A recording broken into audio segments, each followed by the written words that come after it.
যদি সেই শক্তি আমি শিক্ষাৰ জৰিয়তে দিব লাগিব। সেইকাৰণে চৰবাসীক আহ্বান জনাইছো, হিমন্ত বিশ্ব শৰ্মা যিমান হিন্দু মুছলমান কৰিব আমি সিমান হিন্দু মুছলমান ভাই ভাই হ'ম। তেওঁ যিমান ঘৃণা বিয়পাব আমি সিমান মৰম বিয়পাম। তেওঁ যিমান সমন্বয় ভাঙিব চেষ্টা কৰিব আমি সিমান সমন্বয়েৰে একতাৰে অসম আগুৱাই লৈ যোৱাৰ কাৰণে চিন্তা কৰিম। এই চিন্তা চৰ্চা আমাৰ থাকিব লাগিব। আমি মুছলমান সম্প্ৰদায়ত জন্মগ্ৰহণ কৰিছো, আমি কেতিয়াও কাকো ঘৃণ কৰা নাই, আমি কেতিয়াও আমাৰ ধৰ্মই কাকো অন্যায় নকৰিব নিদিয়ে, কাকো হিংসা কৰিব নিদিয়ে। গতিকে আমাক এইখিনি আমাৰ ধৰ্মই শিকাইছে। গতিকে আমি সদায় সকলো একেলগে একত্ৰিতভাৱে চলি যাবৰ কাৰণে আমি চেষ্টা কৰিব লাগিব। আজি দেখিছো যে আজি চহৰ অঞ্চলৰ মানুহ বিভিন্ন ঠাইত কাম কৰিবলৈ যায়, তাতে দম দিয়ে, হেংদান লৈ ওলাই আহিব লাগে। কিছুমানৰ গাত মাংস থাকক বা নাথাকক তেওঁলোকে কয় হেংদাং লৈ ওলাই আহা। আমি অসমৰ চহৰ অঞ্চলবাসী ৰাইজক, শ্ৰমিক ভাইসকলক মই অনুৰোধ জনাইছো, মানুহ হেংদাং লাঠি যি লয় ওলাই আহক। আপোনালোকে চহৰবাসী ৰাইজে প্ৰতিটো ল'ৰাৰ হাতত কলম তুলি দিয়ক, প্ৰতিটো ল'ৰাৰ হাতত শিক্ষা তুলি দিয়ক, প্ৰতিটো ছোৱালীৰ হাতত শিক্ষা তুলি দিয়ক, যাতে সেই ধৰণৰ কথা বাৰ্তাবিলাক যাতে আমি যাৰ যোগ্য প্ৰত্যুত্তৰ এই চহৰ অঞ্চলৰ পৰাই আমি শিক্ষাৰ জৰিয়তে দিব পাৰো। আমি শিক্ষাৰ জৰিয়তে দিব লাগিব। গতিকে আমি শিক্ষিত হ'ব লাগিব। সেইকাৰণে মই আপোনালোকক আহ্বান জনাই গৈছো, কোনোবাই জেহাদ শব্দ ক'লে অসম কঁপি উঠে, হয় না নাই? জেহাদ শব্দ কোৱাৰ লগে লগে পুলিচ মিলিটাৰী আহি হুলস্থুল লগাই দিয়ে। মই চহৰবাসীক আহ্বান জনাইছো, জেহাদ আমি কৰিব লাগিব, জেহাদ আমি কৰিম। সেই জেহাদ হ'ব শিক্ষাৰ জেহাদ, সেই জেহাদ হ'ব কাগজ কলমৰ জেহাদ, সেই জেহাদ হ'ব জ্ঞানৰ জেহাদ। আমি জেহাদ কৰিম। জেহাদ কৰিব না নাই? জেহাদ কৰিব না নাই?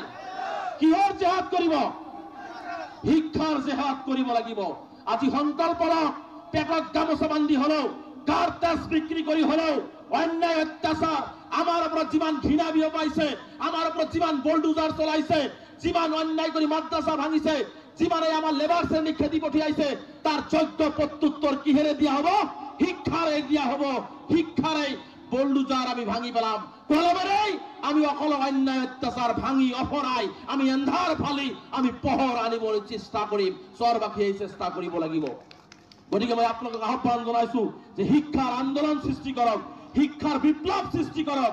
নাখাই নাদাই হলেও কষ্ট হ'ব, চহৰত ৰাস্তা নাই, বিদ্যুৎ নাই, জীয়াইতো ৰাখিছে নেদেখা জনে, কষ্ট কৰক, নিজৰ জীৱনটো যি হল এই আহি থকা প্ৰজন্মৰ হাতত কাগজ কলম তুলি দি টেবুলত থপৰিয়াই হিমন্ত বিশ্ব শৰ্মাৰ অন্যায়ৰ বিৰুদ্ধে যুঁজিবৰ কাৰণে শক্তি দিব লাগিব।